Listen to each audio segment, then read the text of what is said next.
B J പിക്കും കോൺഗ്രസിനും U D എഫിനും ഒരേപോലെ അങ്കലാപ്പുണ്ടാക്കിയിരിക്കുകയാണ്. യഥാർത്ഥത്തിൽ ഇപ്പോൾ ഉയർന്നു വന്നിട്ടുള്ള ജനങ്ങളുടെ പ്രതികരണം കേരളത്തോട് കോൺഗ്രസും ബി ജെ പിയും കാണിക്കുന്ന മനോഭാവത്തോടുള്ള പ്രതികരണമാണ്. കാരണം കേരളത്തോടൊരു ശത്രുതാഭാവമാണ് ഈ രണ്ടു കൂട്ടർക്കും ഉള്ളത്. അതുകൊണ്ട് തന്നെ അതിനെതിരെയുള്ളൊരു വികാരം പൊതുവെ ഉയർന്നു വന്നിരിക്കുകയാണ്. അപ്പോൾ സംശയരഹിതമായി തന്നെ നമ്മുടെ സംസ്ഥാനത്ത് അതിനനുസൃതമായ വിധിയായിരിക്കും ഈ തെരഞ്ഞെടുപ്പിൽ ഉണ്ടാകാൻ പോകുന്നത്. അപ്പോൾ ആ വിധിയെ യു ഡി എഫും ബി ജെ പിയും ഒരുപോലെ ഭയപ്പെടുന്നുണ്ട്. ഇപ്പോൾ അതിൻ്റെ ഒരു വലിയ പ്രത്യേകതയായി കാണാനുള്ളത് ഈ തെരഞ്ഞെടുപ്പ് പോരാട്ടമാകുമ്പോൾ രാജ്യം നേരിടുന്ന പ്രശ്നങ്ങൾ, രാഷ്ട്രീയ പ്രശ്നങ്ങൾ, ഇതൊക്കെയാണ് സാധാരണഗതിയിൽ ചർച്ച ചെയ്യപ്പെടുക. പക്ഷേ ഈ രണ്ടു കൂട്ടരും അത്തരം കാര്യങ്ങൾ ഒഴിവാക്കാനുള്ള ശ്രമമാണ് നടത്തിക്കൊണ്ടിരിക്കുന്നത്. അപ്പോൾ കേന്ദ്രം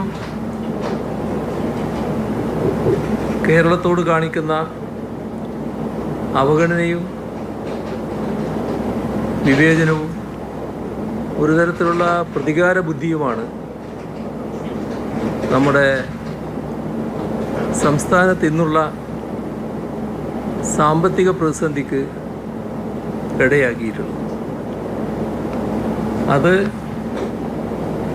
പൂർണ്ണമായും മറച്ചുവെക്കാനാണ് ഈ രണ്ടു കൂട്ടർക്കും താല്പര്യം. എന്നിട്ട് യു ഡി എഫിൻ്റെ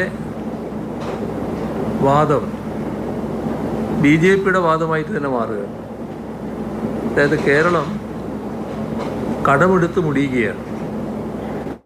ഇതാണ് രണ്ടു കൂട്ടരും ഉയർത്തുന്ന വാദം. നമ്മുടെ രാജ്യത്തിൻ്റെ അവസ്ഥയെടുത്താൽ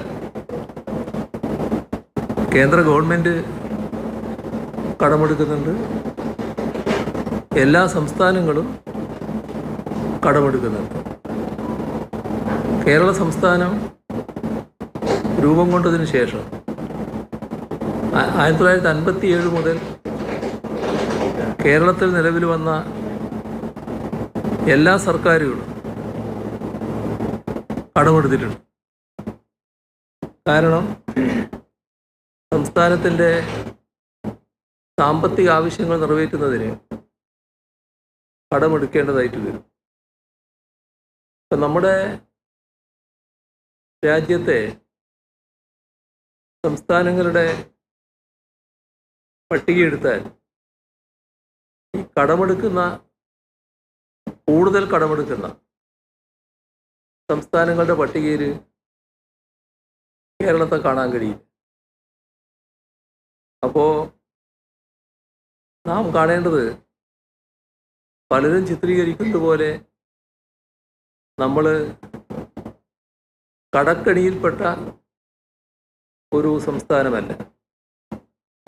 സാധാരണ നിരക്ക് വരവും ചെലവും ഇത് തമ്മിലുള്ള പൊരുത്തക്കേട് പരിഹരിച്ച് മുന്നോട്ട് പോകുന്നതിനാണ് സംസ്ഥാനങ്ങൾ കടമെടുക്കേണ്ടി വരുന്നത്. ഇതാണ് കേന്ദ്ര സർക്കാരും ചെയ്യുന്നത്. ഇപ്പോൾ സംസ്ഥാനങ്ങളോ അല്ലെങ്കിൽ കേരളം മാത്രമോ അല്ല ഈ കടമെടുക്കുന്നത്. കേന്ദ്ര സർക്കാരിനെതിരെയും കോൺഗ്രസിനെതിരെയും അതിരൂക്ഷമായ വിമർശനമാണ് മുഖ്യമന്ത്രി പിണറായി വിജയൻ ഉന്നയിക്കുന്നത്.